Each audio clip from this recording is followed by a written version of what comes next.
Coucou Sanvian, nous voilà rentrés. Alors, tu vas bien, petit bout? Oui, en pleine forme. Merci, Salviane. Je n'ai presque plus mal aux jambes en plus. Et toi, gros balourd, j'espère que tu as bien pris soin de cette petite. Oh oui, Salviane, on est allé déjeuner au bistrot du Spatioport. Tu sais que les sandwichs sont vachement bons. C'est étonnant d'ailleurs vu qu'ils sont sous vide. Vous auriez pu sortir et aller dans une gargote où ils servent de la nourriture préparée sur place quand même. Ah oui, c'était une bonne idée, tiens. On n'y a pas pensé. Il faut dire qu'on était excités comme des puces avec les surprises que nous a dévoilées Vic. Ainsi. Oui, ce vaisseau est incroyable, Sunny. Il a été transformé en profondeur pour devenir un véritable destroyer. Il est équipé du top de l'armement défensif d'il y a 40 ans, c'est dingue. Bien, allons à la cuisine et vous devez avoir faim après toutes ces aventures. Je vais aller chercher de quoi faire la cuisine à la cave. Attends, Sunny, je vais y aller. Il a oublié, n'est-ce pas? Comment ça? Ben, il a oublié de te donner à manger ce midi, j'en suis sûr. On était vraiment absorbés par tout ce que nous avons découvert sur le Starseeker, Salviane. Nous avons oublié tous les deux. On a réalisé qu'on avait fait que vers 16h. Quel gros rustre. Il ne changera jamais, hein. Tu sais, Salviane, il s'occupe très bien de moi, Silver. Il prend vraiment soin de moi, je t'assure. Il faudrait qu'il intègre le fait que tu n'es pas une petite militaire, mais une enfant encore fragile. À peine sortie d'un sommeil de stase, qui plus est. Tu dois reprendre des forces et du poids, petit bout. Tu n'as que la peau sur les os. Vous êtes si gentils avec moi tous les deux. Je ne sais pas si je pourrais vous remercier un jour à la hauteur de ce que vous faites pour moi. Remplume-toi, petite puce. Ça me fera déjà beaucoup plaisir, tu sais. Bah quoi?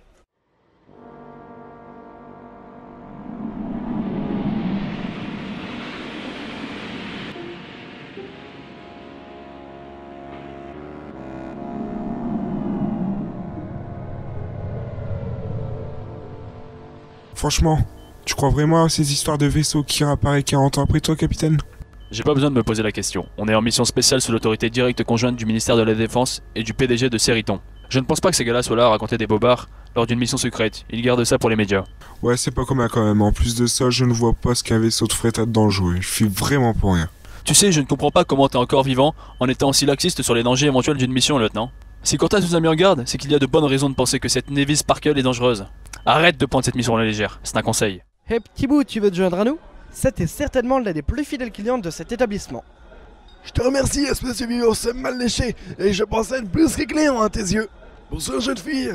Aimerais-tu boire quelque chose? Je te l'offre. Allons, et pas de manière avec moi. Ordonne, et je commanderai, petite. Hey, profites-en, Nevin. Moi, je dois le supplier pour qu'il m'offre à boire, ce vieux radin. Ne l'écoute pas, ma belle. Alors, que veux-tu? Un jus de fruits alors, s'il vous plaît, monsieur Seth. Alors, Silver, est-ce que tu sais ce que tu vas faire de ce petit morceau de sucre? Je vais prendre soin d'elle, n'est-ce pas ma puce? Pour le moment, la personne sur qui compter et avec ce que nous avons découvert cet après-midi, tout me laisse penser qu'elle n'est pas vraiment en sécurité. Il s'est passé 40 ans depuis. C'est possible, mais je n'arrive pas à me retirer de la tête que si son père a fait tant d'efforts pour la protéger, c'est qu'il souhaitait la soustraire à une menace quelconque. Je ne suis pas persuadé qu'il ait pris en compte qu'elle resterait là si longtemps, mais... Je ne sais qu'une chose, quand le Starseeker est revenu dans le monde des vivants, on n'a pas tardé à voir débarquer les SSR, un escadron de TRU qui plus est. J'en conclus donc qu'une menace est toujours présente. Peut-être, mon ami, mais tu oublies une chose, ce vaisseau a disparu pendant 40 ans. Il refait surface du jour au lendemain, c'est normal que les SSR courent après, non? De plus, je n'ai pas besoin de te rappeler que la régence est totalement noyautée par Seriton LTD. Pour couronner le tout, ce Starseeker qui s'est volatilisé est resté un affront, encore vive aujourd'hui pour la direction générale de cette boîte. Qu'il le recherche activement n'est donc pas étonnant, mais rien pour le moment ne te permet d'affirmer que cette petite fasse partie de l'équation. C'est vrai, tu as raison, mais je ne sais pas, une sorte d'intuition. On n'a pas toutes les infos et je reste persuadé que Nevin est au centre de ce sac de nœuds. Dis-moi, Silver, il va falloir t'éduquer cette petite, non? L'éduquer? Mais oui, tu ne vas pas enverrer une petite mercenaire miniature au cigare vide comme toi quand même. Toi, professeur? Et pourquoi pas, je te ferai un bon prix. Toi, t'as quelque chose derrière la tête. T'as toujours quelque chose derrière la tête de toute façon. Et disons que si vous me payez le repas du soir et la chambre pour la nuit, je peux m'occuper de ce petit bout de sucre. Alors là mon gars, tu t'adresses à la mauvaise personne. Il va falloir voir ça avec Sanvian. Je ne destine de rien en ce qui concerne le Sirena. T'en penses quoi, petit bout? Le vieux machin qui est à côté de moi se propose de te donner des cours. Ça t'éviterait d'aller à l'école d'une part, mais aussi je ne te cache pas que ça me faciliterait les choses pour assurer ta sécurité. Si Sanvian est d'accord pour le marché que propose Seth, tu accepterais toi aussi? Tu crois que c'est bien, Sil? C'est une solution acceptable. Il l'a pas l'air comme ça, mais il est très intelligent. Si tu crois que c'est bien, alors je suis d'accord. Ok, maintenant faut demander à Senvian. C'est à toi, professeur. Oui. Dis capitaine, un Starseeker ne pourrait pas se loger dans ces emplacements. Pourquoi on perd notre temps ici? Allons directement dans les niveaux susceptibles de l'abriter, non? C'est là que tu te trompes. On ne cherche pas après le Starseeker, on cherche après Sparkles. Oui d'accord, Sparkles qui se trouve à bord d'un Starseeker. Tu ne comprends donc rien. Effectivement, elle est peut-être bien à bord de son vaisseau, mais un bâtiment de flotte comme un Starseeker, c'est plutôt encombrant, non? Alors, qui te dit qu'elle ne l'a pas planqué quelque part et qu'elle est venue à Mars Plain City à bord d'un vaisseau plus petit ou d'une navette? Effectivement. Allez, finis les suppositions, on attaque le niveau B. Nous voilà parents, en quelque sorte. Tu sais que... tu sais que... Oui, je sais, Nounours, il n'y a rien d'officiel, ça n'empêche qu'on va s'occuper de cette petite. On lui a même trouvé un professeur maintenant. Par conséquent, qu'on le veuille ou non, on va jouer le rôle de ses parents de substitution, non? Je suppose que tu as raison, Sani. Ça t'embête, Syl? Non, oh non, au contraire, c'est juste que... je m'étais fait à l'idée qu'on n'aurait jamais de... Bon temps, Vic, t'es sûr qu'elle peut m'entendre? Oh, gamin! Bon Dieu, bon temps, réponds! Stéphano, Vérole, tu sais quelle heure il est? Ouais, dans les 4 heures. Bon, on a un problème, gamin. Qu'est-ce qui t'arrive? Vic vient de m'informer qu'il y a une navette de l'SSR qui scanne méthodiquement les vaisseaux du spatioport juste au-dessus de nous. Il te cherche, toi et la gamine, ça fait pas un pli. Vérole de Moine, ils ont trouvé le vaisseau? Non, ils sont 2 niveaux au-dessus là, mais ils descendent lentement mais sûrement. Ça fait chier. J'arrive. Ça va aller? Je ne sais pas, Sani, je ne sais pas. On est dans un cul-de-sac au spatioport, il n'y a qu'une entrée et donc qu'une sortie. Sylvain? Tu as entendu, petit bout? Sur le cul-tank. Je vais avec toi.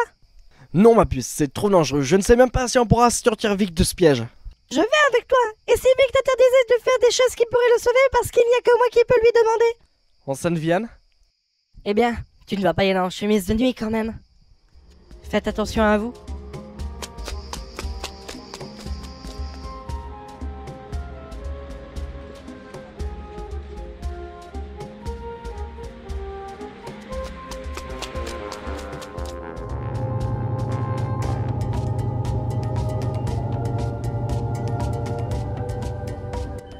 Ce n'est pas la mission la plus palpitante qu'on ait eue, capitaine. On y a passé la nuit, on n'a rien trouvé de plus probant jusqu'ici. Ferme la dose, tu nous feras plaisir. On n'est pas en vacances, on est en mission, ok?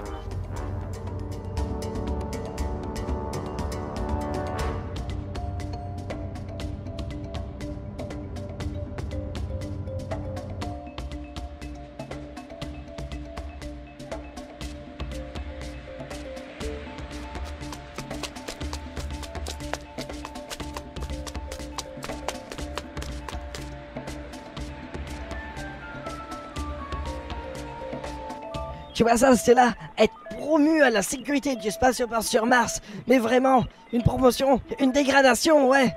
Oh, mais qu'est-ce qu'on s'ennuie. Vite, dépêchons-nous, peut-être qu'il n'est pas encore trop tard.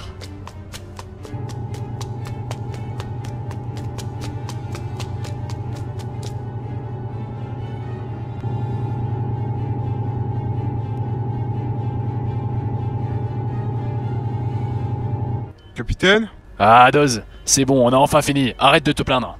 Non, regarde le vaisseau en dessous de nous. Oui, on y arrive, pas de précipitation. Non, je te parle pas de ça, regarde-le. Oui, c'est un tanker, et alors? Regarde mieux. Je vais déplacer notre vaisseau, garde les yeux rivés sur le tanker, ok?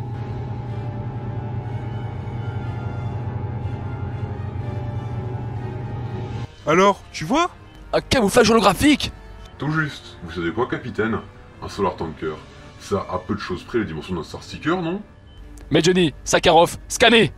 On est dessus, capitaine. On est bien en présence d'un camouflage holographique, capitaine. On va pas tarder à recevoir l'estimation de la structure réelle de ce tanker.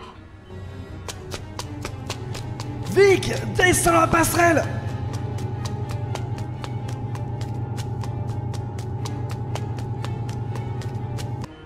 Attendez une minute. TAI. Repasse-moi les 30 dernières secondes de la caméra frontale. Là, regarde. Une gamine? Ouais, mais qu'est-ce qu'une gamine foutrait à bord d'un solar tanker? Non, capitaine. Ce n'est pas un solar tanker, mais bel et bien le Starseeker. Les relevés sont formels. Bingo, TAI, pirate l'IA de ce vaisseau et prend le contrôle. Sincèrement, ça a été plus rapide que je l'avais pensé en premier lieu. Ne te déconcentre pas, Adoz. TAI, t'en es où? TAI, oh, tu l'as soumise. Merde. J'ai entièrement le contrôle du vaisseau. Quoi? Le Starseeker? Non, le nôtre. TAI n'insiste plus. Tu te fous de moi? Ça voudrait dire que...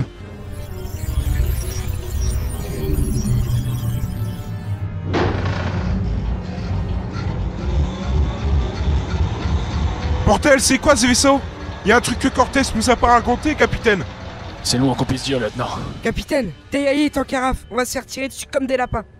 Bon Dieu, tu ne l'as pas encore initialisé. Qu'est-ce que tu fous, Medjani? C'est pas possible, capitaine. Les modules de personnalité et d'interaction tournent en boucle sur eux-mêmes. On ne peut plus communiquer avec lui.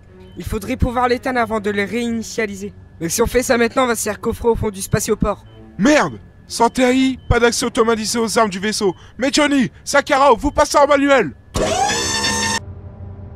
Bon, restez calme, les tourelles, hein? Ok? Tu tiens le vaisseau, lieutenant?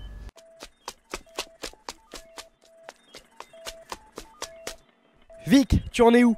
Bonjour, sergent. J'ai neutralisé une attaque dirigée contre moi par l'ordinateur du Pathfinder 400 positionné devant vous. T'as calmé un TAI? Ouais, c'est un foutu ordinateur de bord que vous avez là, les jeunes. Quelles sont les options, Vic? La situation ne laisse que deux choix possibles, sergent. Exécuter un bon FTL in situ ou affronter le Pathfinder 400 pour sortir de force. Un bon FTL, ici? Mais t'es malade! On va embarquer le niveau où nous sommes plus la moitié de tout ce qui nous entoure. On n'est pas là pour effectuer un carnage, sans compter les gens qu'on pourrait tuer dans la manœuvre. Je refuse! Dans ce cas, sortons en force. Tu comptes vraiment attaquer un vaisseau de la SSR avec des armes de guerre? Tu sais mieux que personne comment ils vont réagir si tu descends ce Pathfinder pourtant. Je crois que sur ce coup-là, on n'a pas le choix si on veut sortir d'ici. Ils n'ont pas l'air décidés à nous dézinguer, sinon je pense que ça serait fait. Leurs canons sont chargés depuis trop longtemps maintenant. Commencement de la phase de décollage. Moteur commotionnel activé. Pourcentage 2%. Oh Vic, mais qu'est-ce que tu fais? C'est la seule issue, sergent. Ils ne peuvent pas se servir efficacement de leurs armes ni même effectuer de manœuvres de pilotage complexes.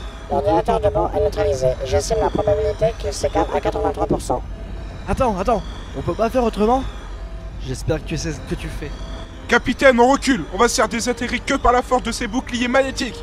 Attendez, le spatioport est bien doté de portes de secours anti-collision. Mais oui, appelez le centre de contrôle du spatioport. Fermez toutes les portes. Tiens, un appel entrant des TRU. Je te parie combien qu'ils vont nous demander de prendre l'apéro. Vas-y, décroche. Ici le brigadier Medjani. Fermez ces putains de portes de secours. Mais qu'est-ce qu'ils nous veulent encore cela? Regardez vos moniteurs, bordel.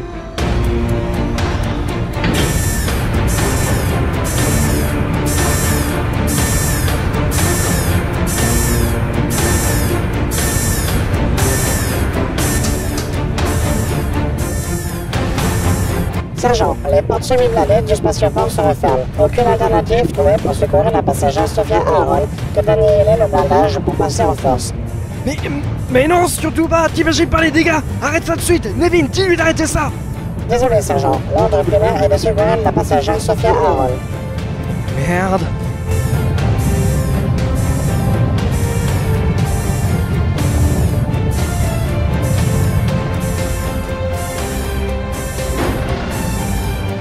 Capitaine, ils vont faire péter le spatioport. Je contacte Athéna. Je demande le maximum de vaisseaux sur le coup.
Ici le capitaine Stephen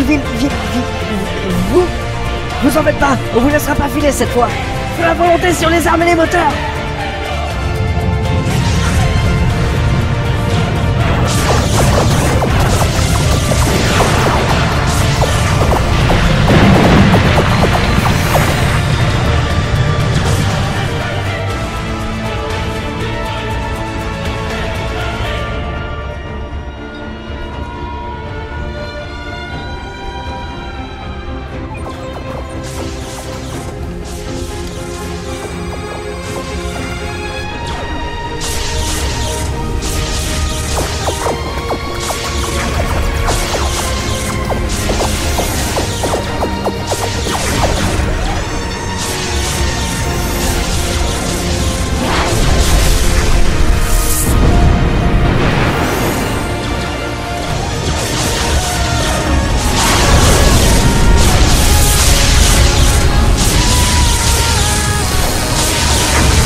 On l'a échappé belle.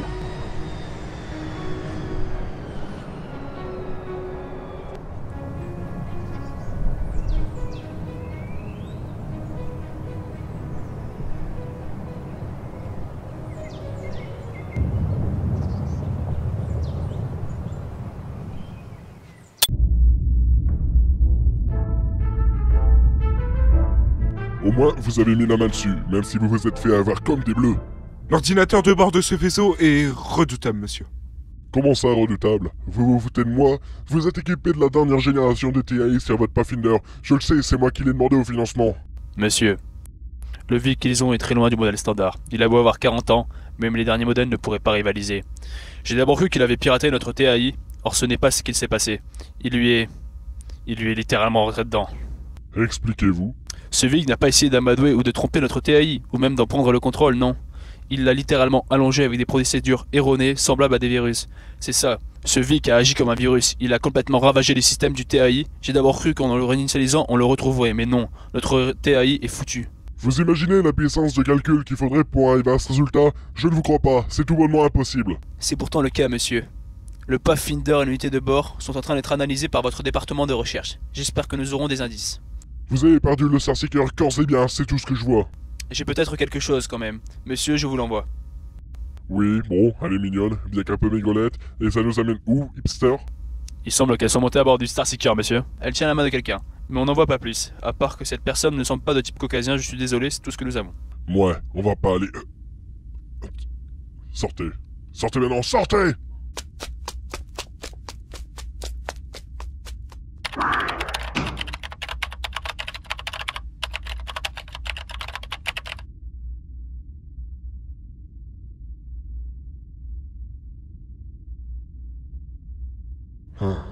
Ce vieux fou d'Aaron Sparkus. Il l'a mis en chambre de stase. C'est la seule explication que je vois. Suzy, contactez les cellules de Deneva. Bien, monsieur, de ce pas. C'est cher Aaron et moi. Je pense que nous avons beaucoup de choses à nous dire.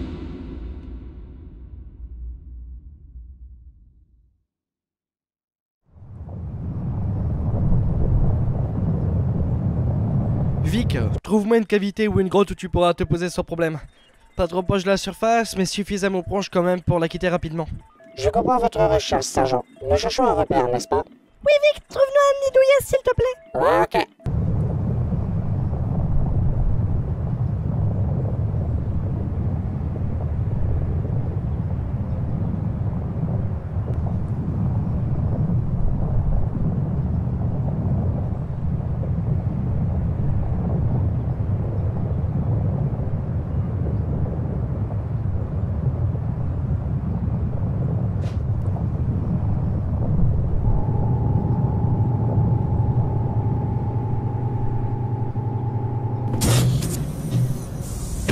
Vic, vérifie l'intégrité de la structure. J'aimerais savoir si c'est assez solide pour subir des allées et venues. Sergent, la structure est composée à 83% de granit, 7% de silicate ferreux, 3% de schiste. Les 7% restants sont composés de 23 composés granitiques et métalliques. Les roches les plus tendres et donc les plus fragiles sont pour la plupart réduites en poussière à vos pieds. L'intégrité est suffisante et ne nécessite pas de consolidation. Ça ne m'a l'air pas mal du tout. On va voir à quoi ça ressemble, Trésor. Il est génial cet endroit, hein, Syl? Ouais, c'est mieux que ce qu'on aurait pu imaginer, ma puce. Ça me semble idéal. Bien, il me semble qu'on ait trouvé un nid pour notre oiseau. À quelle distance sommes-nous de Mars Plain City, Vic? D'après les relevés effectués précédemment, nous sommes à une distance moyenne de 64 km par les airs. Et par la route? Il y a deux options, sergent. Rejoindre le désert en plus court, 4 km, et de ce point, 76 km jusqu'à Mars Plain City. D'accord, ce n'est pas la porte à côté, mais bon, on s'en contentera. Quelle est la seconde option? Passez les gorges sur la montagne pendant 7 km et ensuite le désert pendant 58 km, où vous trouverez d'autres gorges pour arriver près de Mars sans possibilité de se faire repérer par nos opposants. C'est quasi direct ça. Et est-ce que c'est praticable? L'accès de la gorge se trouve par 30 mètres devant vous. Néanmoins, les 10 mètres de dénivelé sont impraticables par quelconque véhicule. Dis Silver, tu as donné ta navette à Stefano pour qu'il s'occupe de Vic, hein? En effet, Nevin. Je me disais, comme Sylviane et toi aviez la gentillesse de vous occuper de moi et que je ne peux pas faire grand chose pour vous aider, et puis je t'attire des ennuis aussi, mais... Oh, petit bout, tu ne m'attires pas d'ennui. Enfin, je suis assez grand pour m'attirer des ennuis tout seul, ma puce. Je te donne Vic si tu veux. Je me doute qu'il soit d'accord, notre pirate, si tu veux mon avis. En tout cas, je te remercie de la confiance que tu me portes, petite mademoiselle. Mais je suis vraiment touché, enfin, voici ce que je te propose. Tu me laisses me servir de vie que le temps que j'amasse suffisamment d'argent pour m'acheter une nouvelle navette, et que je puisse redevenir totalement autonome. Qu'en penses-tu? Oui, d'accord. Et ça, pour un trou, c'est un grand trou. Tiens, je vais encore avoir besoin de ton aide et de ses services. Je compte également sur le fait que tu ne fasses pas augmenter la note, vieux grigou. Ouais, tiens pas trop sur la corde quand même, gamin. Vic, j'ai besoin que tu me donnes accès aux portes des Arikawa.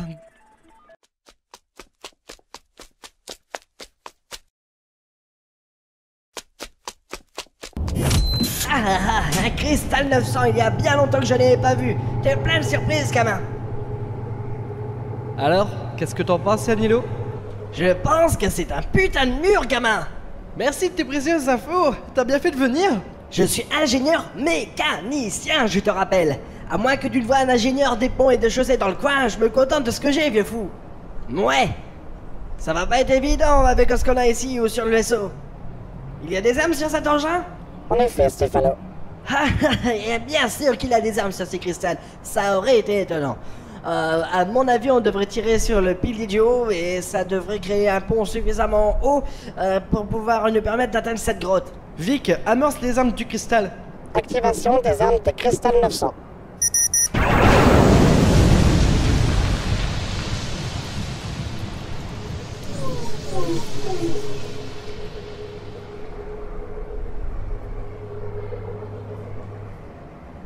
Je vais prendre à droite et toi à gauche, et le premier arrivé au Océana paie sa tournée. Et t'en manques vraiment pas une, Stefano. Allez, on se retrouve à Mars Plain City. T'inquiète pas, petit bout, on va le tracer.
chaud? Bonjour, donc je suis en présence de volontaires pour le 3ème épisode de Starseeker. Check ça, je te dis quoi. Ok, bah, il va me checker ça puis il va me donner un gros berceau à la tête. Zili. Oh, ça ne donne pas dire cette histoire. Disons que je sais que le vaisseau a disparu dans des conditions étranges. Ils n'ont pas su l'expliquer à l'époque. Eh bah c'est pas mal tout ça. Donc voilà Pierrick pour la voix de Mars Plain City abandonne un fait. Attendez, le spatioport est bien doté de portes de secours anti-collision.